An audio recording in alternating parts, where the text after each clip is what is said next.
नमस्कार दोस्तों, वक्त हो चला है देश दुनिया की सभी ताजा बड़ी खबरें जानने का। डालते हैं सुर्खियों पर नजर। अग्निपथ के विरोध में मेरठ सहित पूरे वेस्ट में यूपी में भाकियों का प्रदर्शन, सरकार से योजना वापस लेने की मांग। दोस्तों, श्रीलंका में 5 दिन से पेट्रोल पंप पर लाइन में लगे ट्रक ड्राइवर की मौत हो गई है। दोस्तों, राष्ट्रपति चुनाव को लेकर विधायकों के साथ अखिलेश यादव की बैठक नहीं पहुंचे आजम और शिवपाल।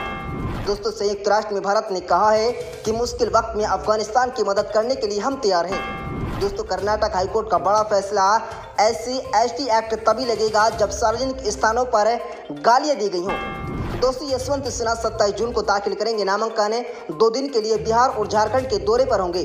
केंद्र ने दी जेड कैटेगरी की सुरक्षा।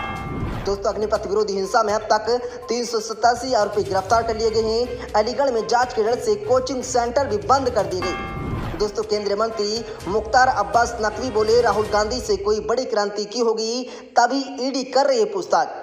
दोस्तों, बात करेंगे इन सभी खबरों की एक एक कर विस्तार से, लेकिन दोस्तों आपसे एक रिक्वेस्ट है कि हमें वीडियो बनाने में काफ़ी समय लगता है। हमारी इस छोटी सी वीडियो को लाइक कर लीजिए और अपने दोस्तों के व्हाट्सएप फेसबुक पर शेयर कर दीजिए। और आप हमारे इस चैनल पर नए हैं तो चैनल को सब्सक्राइब करो और पास में लगे बेल आइकन को दबा लें, ताकि देश और दुनिया की सभी तमाम बड़ी खबरें आपके पास सबसे पहले पहुँचे। दोस्तों, पहली बड़ी अपडेट आ रही है, आपको बता दें, अग्निपथ के विरोध में मेरठ सहित पूरे वेस्ट यूपी में भाकियों का प्रदर्शन, सरकार से योजना वापस लेने की मांग। जी हाँ दोस्तों, आपको बता दें, केंद्र सरकार की अग्निपथ योजना के विरोध में शुक्रवार को पूरे वेस्ट यूपी में धरना प्रदर्शन किया जा रहा है। भारतीय किसान यूनियन ने अग्निपथ योजना के विरोध में मेरठ में कलेक्टर पर धरना प्रदर्शन किया। जी हाँ दोस्तों, आपको बता दें, भाकियू अध्यक्ष चौधरी नरेश टिकैत ने कहा है कि सरकार को अग्निपथ योजना को वापस लेना पड़ेगा। युवाओं के भविष्य के साथ खिलवाड़ किया जा रहा है, युवाओं को रास्ते से विचलित कर रहे हैं, इससे युवा गलत रास्ते पर चले जाएंगे। सरकार भाकियू की चुप्पी या इंसानियत को कमजोरी समझ रही है। दोस्तों, भाकियू युवाओं की लड़ाई को आखिरी दम तक लड़ती रहेगी। भाकियू ने मांगों से युक्त ज्ञापन डीएम को सौंपा है। जहां दोस्तों आपको बता दें, भाकियू नेताओं ने ऐलान करते हुए कहा है कि अग्निपथ योजना वापस होने तक उनका संघर्ष जारी रहेगा, क्योंकि यहाँ युवाओं और देश के भविष्य का सवाल है। इसीलिए सरकार को इस योजना को तत्काल वापस लेना चाहिए। दोस्तों, कलेक्ट्रेट परिसर में बड़ी संख्या में पहुंचे भारतीय किसान यूनियन के पदाधिकारियों ने अग्निपथ योजना को लेकर केंद्र सरकार को जमकर कोसा है। बता दें, भारतीय किसान यूनियन के वरिष्ठ जिला उपाध्यक्ष सतीश इलम सिंह ने कहा है कि केंद्र सरकार अग्निपथ योजना के नाम पर युवाओं के भविष्य से खिलवाड़ कर रही है। ऐसा करने से युवा कहीं का भी नहीं रहेगा। इसके अलावा देश की सुरक्षा व्यवस्था और सेना के प्रति युवाओं का उत्साह भी कम होगा।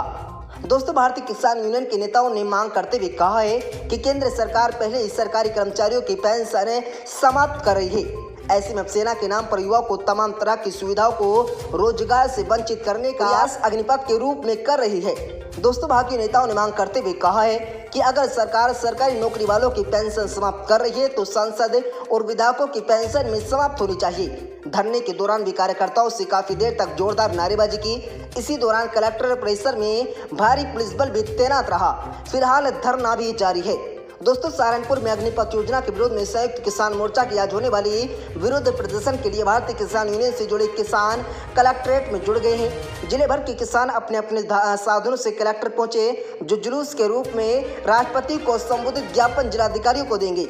दोस्तों, भारतीय किसान यूनियन के जिला अध्यक्ष चौधरी विनय कुमार और प्रवक्ता मास्टर रघुवीर सिंह ने बताया कि अग्निपथ योजना के विरोध में संयुक्त किसान मोर्चा ने राष्ट्रपति के नाम एक ज्ञापन तैयार किया है, जिसके माध्यम से देश के किसान और जवान की मांग को पूरा किया जाएगा। किसान यूनियन के ज्ञापन में मुख्य रूप से 7 मांगों को शामिल किया गया, जिसमें राष्ट्रपति से मांग की गई है कि सरकार भारतीय सेना में भर्ती की पुरानी पद्धति को खत्म कर रही है। अग्निपथ नामक एक नई योजना लाई है। इस नई योजना के तहत सेना की भर्ती में कई बड़े और दूरगामी बदलाव एक साथ किए गए हैं। दोस्तों, जवानों की पक्की नौकरी में सीधी भर्ती बंद कर दी गई। जहां दोस्तों अगली बड़ी अपडेट आ रही है, आपको बता दें, श्रीलंका में 5 दिन से पेट्रोल पंप पर लाइन में लगे ट्रक ड्राइवर की मौत हो गई है। दोस्तों, श्रीलंका में हालात दिन बे दिन बद से बदतर होते जा रहे हैं। एक तरफ जहां रोजाना के इस्तेमाल की चीजें महंगी होती जा रही हैं, वहीं मार्केट में उनका मिलना भी मुश्किल हो रहा है। पेट्रोल पंपों पर डीजल और पेट्रोल के लिए गाड़ियों की लंबी कतारें लगी हुई हैं और लोगों को ईंधन के लिए कई दिन तक कतार में खड़ा होना पड़ रहा है। दोस्तों, श्रीलंका के पश्चिमी राज्य में एक पेट्रोल पंप पर 5 दिनों तक लाइन में खड़े रहने के बाद 63 साल के ट्रक ड्राइवर की मौत की खबर सामने आई है। बता दें कि श्रीलंका आज़ादी के बाद अपने सबसे खराब आर्थिक संकट से जूझ रहा है और कर्ज में गले तक डूब गया है। ट्रक ड्राइवर की मौत श्रीलंका में पेट्रोल पंपों पर ईंधन खरीदने के लिए लाइन में लगने के दौरान हुई। 10वीं मौत है, जो कि पुलिस ने गुरुवार को इस बारे में जानकारी देते हुए कहा है कि वे शख्स अपनी गाड़ी के अंदर अंगूरवाटो में पेट्रोल पंप पर लाइन में इंतजार करते हुए मृत पाया गया। इसी तरह लाइन में इंतजार कर रहे मरने वालों की संख्या अब 10 हो गई है। दोस्तों, कतार में इंतजार करते हुए मरने वाले सभी पुरुष थे और उनकी उम्र 43 से 84 वर्ष के बीच थी। कतार में लगने के दौरान जान गंवाने वाले अधिकतर लोगों की मौत दिल का दौरा पड़ने के कारण हुई है।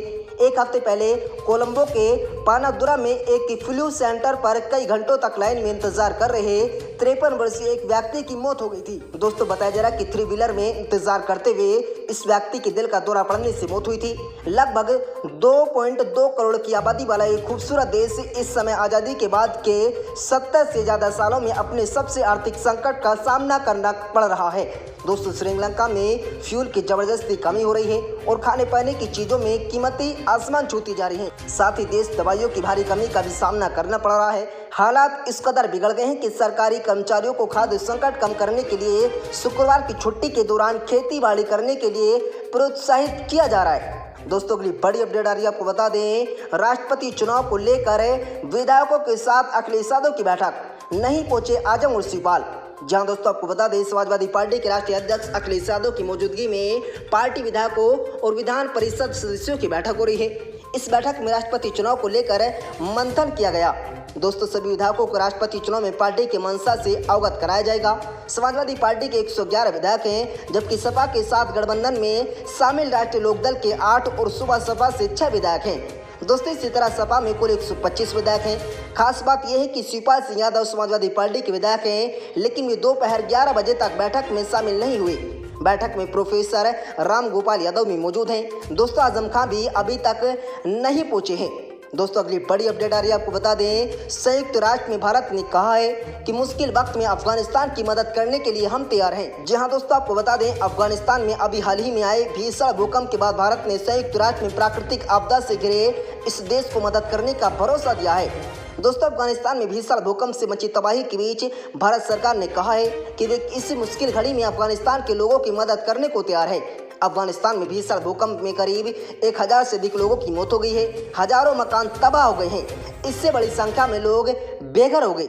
जहां दोस्तों आपको बता दें, अफगानिस्तान के मध्य क्षेत्र में बुधवार तड़के 5.9 तीव्रता का भूकंप आया था।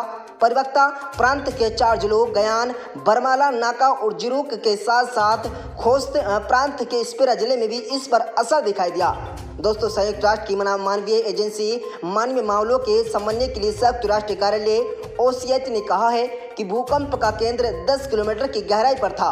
कम से कम 1000 लोग मारे गए और कई लोग बेघर हो गए हैं। जहां दोस्तों बता दें, करीब 2000 मकान तबाह भी हो गए हैं। दोस्तों, संयुक्त राष्ट्र में भारत के स्थायी प्रतिनिधि TS त्रिमूर्ति ने बृहस्पतिवार को अफगानिस्तान पर सुरक्षा परिषद की एक बैठक में कहा है कि मैं पीड़ितों तथा उनके परिवारों और अफगानिस्तान में आए भीषण भूकंप से प्रभावित हर एक इंसान को प्रति संवेदना व्यक्त करना चाहता हूं। उन्होंने कहा कि भारत अफगानिस्तान के लोगों के दुख को समझता है और इस मुश्किल घड़ी में सहायता प्रदान करने को तैयार है। दोस्तों, इससे पहले विदेश मंत्रालय के प्रवक्ता अरिंदम बागची ने ट्वीट किया था, अफगानिस्तान के लोगों के लिए भारत की ओर से भूकंप राहत सहायता की पहली खेप काबुल पहुंच गई है और मदद भेजी जाएगी। TS त्रिमूर्ति ने कहा कि भारत से सुरक्षा परिषद के प्रस्ताव 2615 का समर्थन किया है, जो अफगानिस्तान को मानवीय सहायता प्रदान करने के साथ ही सुनिश्चित किया जाएगा। सुरक्षा परिषद कोष के संभावित गलत इस्तेमाल तथा दी गई छुट्टी किसी भी दुरुपयोग के संबंध में निकाय अपनी निगरानी जारी रखेगा। दोस्तों, त्रिमूर्ति ने इस बात पर जोर दिया है कि हमेशा की तरह अफगानिस्तान के प्रति भारत का रवैया उसके ऐतिहासिक दोस्ती तथा अफगानिस्तान के लोगों के साथ विशेष संबंधों पर आधारित रहेगा। दोस्तों, अगली बड़ी अपडेट आ रही है, आपको बता दें, कर्नाटक हाईकोर्ट का बड़ा फैसला, SC/ST एक्ट तभी लगेगा जब सार्वजनिक स्थानों पर गालियां दी गई हों। जी हाँ दोस्तों, आपको बता दें, कर्नाटक हाईकोर्ट ने SC एक्ट को लेकर एक अहम फैसला किया। कोर्ट ने कहा कि SC एक्ट तभी लगेगा जब सार्वजनिक स्थानों पर गालियां दी गई हों। बता दें कि कर्नाटक हाईकोर्ट के जस्टिस M नागप्रसन्ना ने फैसला सुनाया। कोर्ट ने कहा कि अनुसूचित जाति और अनुसूचित जनजाति अत्याचार निवारण अधिनियम के तहत अपराधों के लिए जातिवाद सूचक शब्द का इस्तेमाल गालियां पब्लिक प्लेस पर होना नहीं चाहिए। दोस्तों, अदालत ने कहा कि सार्वजनिक स्थानों पर होने के बाद ही इसे कानून के अंतर्गत लेते हुए दोषियों के खिलाफ सजा सुनाई जाएगी। वहीं कोर्ट ने इसी आधार पर एक लंबित मामले को रद्द कर दिया। बता दें कि साल 2020 में रितेश व्यास नामक एक शख्स ने मोहन के लिए तहखाने में आदिवादी और शब्दों का इस्तेमाल किया था। हालांकि इस वक्त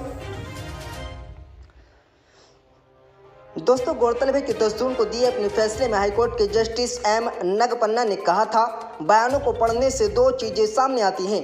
पहला ये कि इमारत का तहखाना सार्वजनिक स्थान नहीं था और दूसरी बात ये कि केवल शिकायतकर्ता, उसके मित्र या जयकुमार आर नायर के अन्य कर्मचारी उपस्थित थे।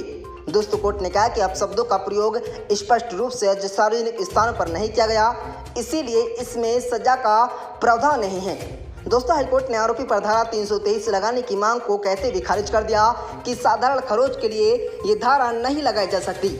साथ ही अदालत ने निचली अदालत में लंबित मामले को खारिज करते हुए कहा है कि पेश के साक्षी में अपराध के मूल तत्व नहीं, जिस वजह से अदालत की कार्रवाई जारी नहीं रखी जा सकती। दोस्तों इन सभी खबरों की सच सबसे तेज पुष्टि नहीं करता है, बल्कि इन सभी खबरों को डेली हंट के माध्यम से आदर्श वेबसाइटों पर दिखाया गया है। आपकी क्या राय इन सभी खबरों को जानकर आप अपनी राय कमेंट बॉक्स में दें। आपको वीडियो अच्छी लगे तो इस वीडियो को लाइक और शेयर करें। मिलते हैं दोस्तों अगली बड़ी खबर में।